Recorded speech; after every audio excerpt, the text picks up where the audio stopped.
Hari-hari ini bagi saya ya, kita jarang sekali atau sulit sekali untuk menemukan manusia-manusia yang punya hati nurani yang bersih gitu, yang jujur, yang benar-benar mencerminkan siapa itu manusia sebagai gambar dan rupanya Allah. Banyak hari-hari ini kalau menurut saya sih, manusia-manusia di akhir zaman ini punya hati nurani yang udah rusak gitu. Gampang mencela, membuli, membuat hoak, terus juga menyebarkan hoak, dan yang paling umum ya mempercayai hoak itu. Hoak dianggap sebagai kebenaran. Contohnya nih, ada orang yang bukan profesor ya, namun dipanggil profesor diam saja. Ini kan sakit ya.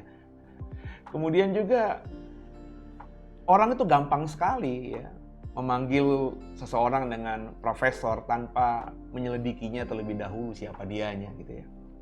Ini akhir-akhir ini di TV, di sosial media kan banyak contoh konkretnya begitu. Ini bagi saya salah satu contoh sederhana saja bagaimana banyak orang itu hati nuraninya tidak jalan gitu ya.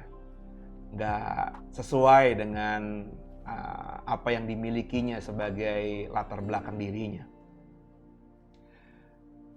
Di zaman sosmed ini orang bisa dengan mudah memaki, seolah bebas ngomong saja tanpa mikirin lagi. Yang penting namanya populer begitu ya, yang penting dia naik daun begitu ya. Contoh yang paling konkret sudah pernah saya bahas sebelumnya, di lapak sosmednya dia bisa ngomong apa saja. Kemudian dia juga bisa memberikan komen di lapaknya orang, di sosmednya orang dengan semaunya sendiri tanpa beretika ya. Kata-kata yang diucapkan, kata-kata yang ya tidak mencerminkan dirinya sebagai orang Timur, orang Indonesia yang katanya penuh tata krama, etika, sopan santun, dan jauhlah dari cermin sebagai seorang hamba Tuhan itu.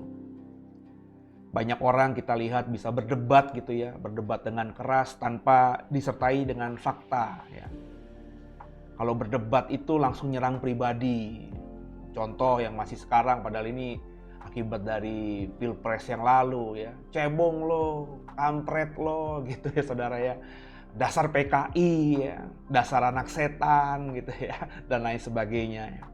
Ya ini nggak tahu saudara, saya pikir tadinya ini hanya anak-anak ABG saja yang lagi cari jati diri, yang lagi meluap-meluap emosinya. Ya anak kemarin sore, saya pikir orang-orang yang seperti ini tuh yang kalau golongan manusia yang seperti itulah yang belum dewasa gitu cara berpikirnya. Tapi ya tadi saya bilang, ya kalau orang disebut profesor dan manggil seseorang profesor tentu kan itu umurnya udah cukup gitu ya. Nggak mungkin misalnya anak masih belasan tahun dipanggil profesor sama orang lain gitu kan. Berarti kan ini sudah menabrak pemahaman saya di masa lalu bahwa memang usia itu tidak mencerminkan karakter yang dewasa gitu. Nah, banyaklah alasan kenapa saya bilang hati nurani manusia sekarang ini sudah banyak yang mati. Ya, bagi saya karena hati nurani udah kotor gitu ya, maka orang nggak bisa lagi berpikir dengan objektif, nggak bisa lagi berpikir dengan jernih, sehingga ekspresinya tuh lewat kata-kata, lewat perbuatan, verbal ya, terutama ya sekarang lewat jari jemari di handphonenya, di gadgetnya, ya itu bisa memaki-maki orang dengan begitu mudahnya. Hati nurani yang bersih itu kalau menurut saya ya, bisa kita dapatkan dari apa yang kita konsumsi, tanda kutip. Apa yang kita dengar di telinga kita, apa yang kita lihat di mata kita, ya, yang kita masukkan di otak kita, terus kita olah di hati kita, itu yang membuat akhirnya hati nurani kita terbentuk. Ya. Maka seperti kata Alkitab saya, menjaga pergaulan itu penting. Pergaulan yang buruk merusakkan yang baik. Itu clear. Firman Tuhan sudah berkata demikian.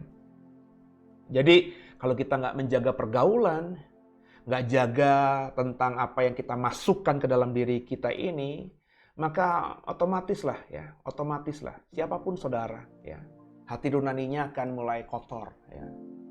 Hati nurani yang kotor tentu akan mengekspresikan perbuatan yang tidak mencerminkan atau jauhlah dari karakter Kristus yang kita mestinya sedang kejar hari-hari ini. Nah, salah satu yang menurut saya bisa mengukur apa yang disuarakan hati nurani itu baik atau tidak ya. Menurut saya begini, misalnya nih ya, hati nurani yang buruk itu kan contohnya, saya kepengen mukul orang itulah gitu ya. Kalau menurut saya ya, kalau saudara nggak ngerti mukul orang itu cermin dari hati nurani yang baik atau rusak gitu ya. Coba deh saudara bisa nggak ceritakan itu ya tanpa malu kepada orang lain. Tahu nggak? Nanti gue lagi rencanain gue mau mukul orang itu. Coba, itu bagi saya indikasi ya. Jadi kalau ada isi hati nuranimu mau kau ukur itu baik atau buruk, berani nggak saudara ceritakan itu kepada orang lain tanpa rasa malu gitu. Yang kedua, tentu coba uji bagi saya ya. Bisa nggak saudara isi hati itu kau bawa dalam doa supaya Tuhan memberkati sehingga itu bisa terjadi gitu. Misalnya nih ya, saudara hati nuranimu kau bingung nih, ini ngambil duit yang di situ atau korupsi uang ini tuh baik apa enggak ya? Coba berani nggak saudara doa itu kepada Tuhan, Tuhan tolong berkati aku agar uang itu bisa ku korupsi gitu, bisa ku ambil gitu.